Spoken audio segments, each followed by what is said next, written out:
Electronic media print media మిత్రులందరికీ కూడా పేరు పేరున నా నమస్కారాలు తెలియజేస్తా ఉన్నాను. ఇవాళ మీ అందరూ కూడా చూడొచ్చు, ఇలా హైడ్రా పేరు మీద ఈ ప్రభుత్వం ఏ విధంగా హరాస్మెంట్ చేస్తుందనేది మీ అందరు కూడా గమనిస్తూ ఉన్నారు.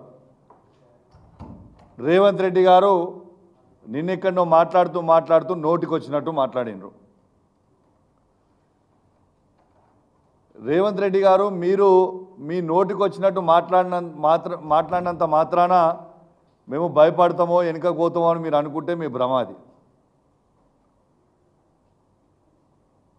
ఇలా మూసి రివర్ ఫ్రంట్ అనే పేరు మీద ఇలా రేవంత్ రెడ్డి గారు 1,00,000 కోట్ల రూపాయల స్కామ్ చేస్తూ ఉన్నాడు. 101% ఇది 1,00,000 కోట్ల రూపాయల స్కాము. ఎందుకు ఇంత నేను గట్టిగా చెప్తా ఉన్నానంటే, ఇంతకు ముందున్న 10 సంవత్సరాలు మా కేసీఆర్ గారి నాయకత్వంలో కేటీఆర్ గారు మున్సిపల్ శాఖ మంత్రివర్యులు ఉండే. ఇదే మూసి రివర్ ఫ్రంట్ కూడా తను చేసిన డిజైను. అప్పుడు డిపిఆర్ తయారు చేసింది 16,000 కోట్ల రూపాయలకు మాత్రమే.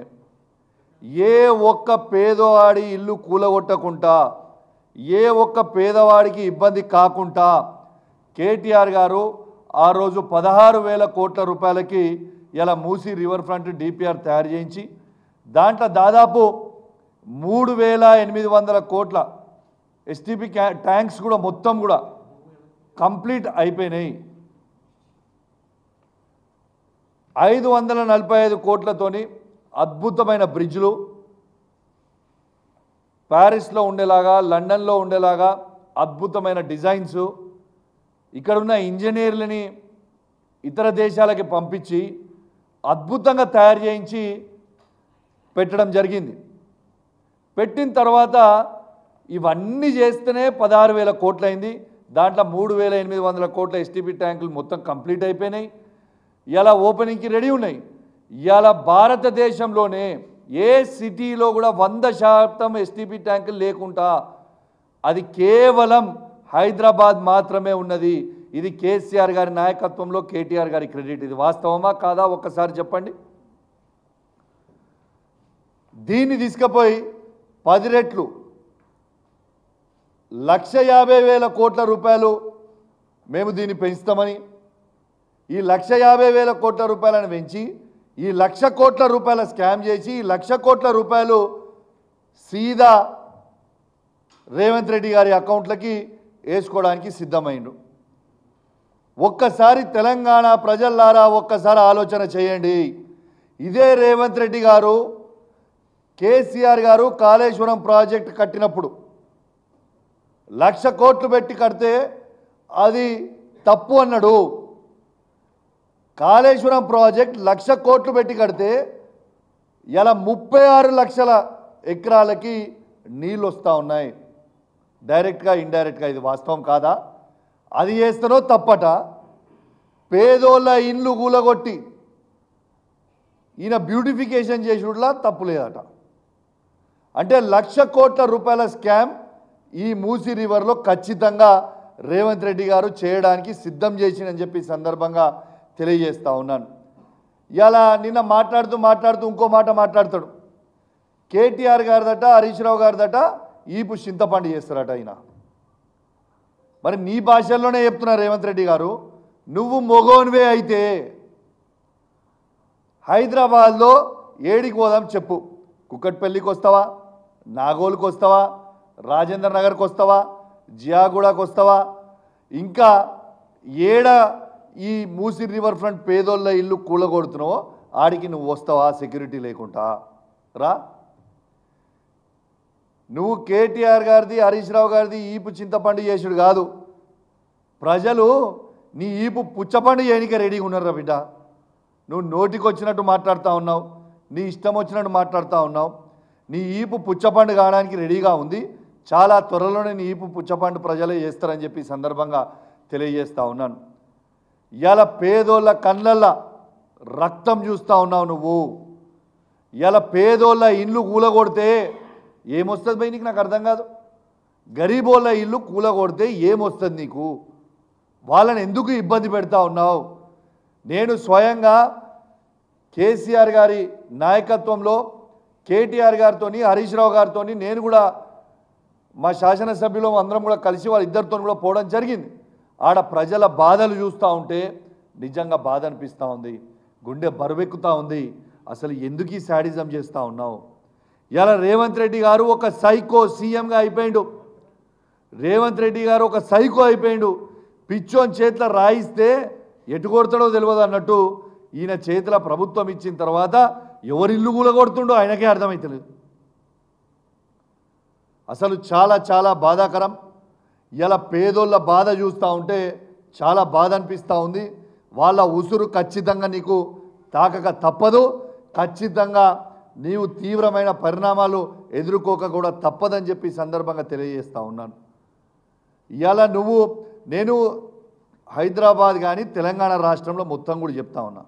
ఇలా రాహుల్ గాంధీ గారేమో బుల్డోజర్ కా రాజ్ నై చలేగా అని హర్యానాలో ప్రచారం చేసిండు మొన్నటిదాకా, సారీ హిమాచల్లో. ఇవాళ ఈయన ఎక్కడ చేసిండు? ఈయన మొత్తము తెలంగాణలో బుల్డోజర్ కా రాజే నడుస్తుంది కదా. నేను తెలంగాణ ప్రజలందరూ కూడా చెప్తా ఉన్నాను, కేటీఆర్ గారు హరీష్ రావు గారు చెప్పినట్టు నేను కూడా మీ అందరు కూడా విజ్ఞప్తి చేస్తూ ఉన్నాను. ఆర్బీఎక్స్ అని రాస్తుండ్రు. ఆర్బీఎక్స్ అంటే రేవంత్ బుల్డోజర్. అది పెయింట్ కొట్టి ఆడ కేసీఆర్ అని రాయండి. మీ జోలికి ఎవరికి వచ్చినా కూడా ఊకునే ప్రసక్తే లేదు. ఖచ్చితంగా ప్రతి పేదవాడిని కేసీఆర్ గారి నాయకత్వంలో ఖచ్చితంగా కాపాడుకునే బాధ్యత మాది అని చెప్పి సందర్భంగా వాళ్ళందరికీ కూడా తెలియజేస్తూ ఉన్నాను. అదేవిధంగా నా హుజురాబాద్ నియోజకవర్గంలో పోయిన వారం రోజులలో హుజురాబాద్ పట్టణంలో ఉన్న గుండ్ల చెరువు దగ్గర ఉన్న ఇండ్ల దగ్గర సర్వే చేసుకొని పోయినరు. గోస్కుల చెరువు దగ్గర సర్వే చేసుకొని పోయినరు. జమ్మికుంట దగ్గర నాయిన్ చెరువు దగ్గర ఉన్న అంబేద్కర్ కాలనీ దగ్గర ఉన్న పేదవాళ్ళ ఇండ్లు సర్వే చేసుకొని పోయినరు.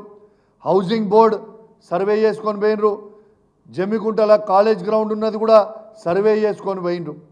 బిడ్డ చెప్తున్నా రేవంత్ రెడ్డి సాబ్, రాసి పెట్టుకో, మా హుజురాబాద్ నియోజకవర్గంలో ఏ ఒక్క పేదవారి ఇల్లు కూలగొట్టినా హుజురాబాద్ అగ్ని గుండమవుతుంది బిడ్డ, చెప్తున్నా, తస్మాత్ జాగ్రత్త అని చెప్పి చెప్తా ఉన్నాను. నేను అధికారులను కూడా హెచ్చరిస్తూ ఉన్నాను, మీరు రేవంత్ రెడ్డి చెప్పిండని చెప్పి వీడికి వచ్చి నా హుజురాబాద్ నియోజకవర్గంలో ఏ ఒక్క పేదవాని ఇల్లు కూలగొడితే నేను మీకు చెప్తున్నా, ఒక్కరు కూడా గల్లీ నుంచి బయటికి పోరు. రాసి పెట్టుకోండి, మిమ్మల్ని ఏ పోలీసోడు కాపాలని లేడు, ఏది కూడా ఆ బుల్డోజర్ బయటికి పోదు, ఎవ్వరు కూడా బయటికి పోరు. మా హుజురాబాద్ నియోజకవర్గంలో ఏ పేదవాని ఇల్లు ముట్టినా అగ్ని గుండం అవుతుంది, తస్మాత్ జాగ్రత్త అని చెప్పి హెచ్చరిస్తూ ఉన్నాను. అధికారులకు కూడా చెప్తా ఉన్నాను, ఎక్స్ట్రాలు చేయకూరి మీరు. ఇవాళ ఆంధ్రాలో ఇట్లనే అధికారులు ఎక్స్ట్రాలు చేస్తే ఏమైందా, 3 డీజీపీ ర్యాంక్ సంబంధించిన ఐపీఎస్ ఆఫీసర్లని సస్పెండ్ అయినరు. రేపు మళ్ళా కేసీఆర్ గారు వచ్చిన తర్వాత రాక ఎట్టు పరిస్థితి తప్పదు, 100% కేసీఆర్ గారు మళ్ళా ఈ తెలంగాణ రాష్ట్రానికి ఖచ్చితంగా ముఖ్యమంత్రి అవుతారు, డౌట్ ఏం లేదు. కేసీఆర్ గారు వచ్చిన తర్వాత ఇవాళ ఏ అధికారులు ఎక్స్ట్రాలు చేస్తుర్రో మీ అందరు కూడా జైలుకు ఒక తప్పని పరిస్థితి అవుతుంది. మీరు గీత దాటి పనిచేస్తే మీరు ఇబ్బందులు పడే పరిస్థితి వస్తుంది. నేను చెప్తున్నా, మీరు అనుకుంటున్నారేమో ఏమవుతుంది, ఏది పర్మనెంట్ కాదు, గుర్తుపెట్టుకోండి. మీరు రూల్స్ ప్రకారం చేయరు తప్పితే అసలు వాస్తవంగా చెప్పాలంటే అసలు వీళ్ళు కూలగొట్టుడు ఏందో నాకు అర్థమవుతుంది. మొన్న మా కిషోర్ గారు చెప్పారు, ఆల్రెడీ హైకోర్టు జడ్జిమెంట్ కాపీ ఉంది, ఏ పేదోని ఇల్లు కూలగొట్టొద్దు అనేది హైకోర్టు జడ్జిమెంట్ కాపీ ఉంది. వీళ్ళు చేసే పని మొత్తము it is contempt of court. వాళ్ళ జడ్జిమెంట్కి దిస్ ద ఫ్యాక్ట్. ఎందుకు ఇబ్బంది పెడతా ఉన్నారు పేదోళ్ళని? నేను దయచేసి చెప్తా ఉన్నాను, ఎవ్వరు కూడా భయపడకండి. ఖచ్చితంగా ప్రతి పేదవాడికి కేసీఆర్ గారి నాయకత్వంలో బీఆర్ఎస్ పార్టీలో ఉన్న ప్రతి శాసనసభ్యులము, మండలి సభ్యులము, పార్లమెంట్ సభ్యులము, మా బీఆర్ఎస్ పార్టీ ప్రతి సైనికుడు మీతోని అండగా నిల్చుంటాం. ఈ కష్టకాలంలో మీ వెంట ఉంటాం. ఈ సైకోని దించే వరకు ఆ కుర్చీ నుంచి రేవంత్ రెడ్డి గారి సైకోని కుర్చీ నుంచి దించే వరకు మీ పక్షాన ఉండి పోరాడతామని చెప్పి ఈ సందర్భంగా తెలియజేస్తూ సెలవు తీసుకుంటా ఉన్నాను. జై తెలంగాణ, జై కేసీఆర్. Thank you.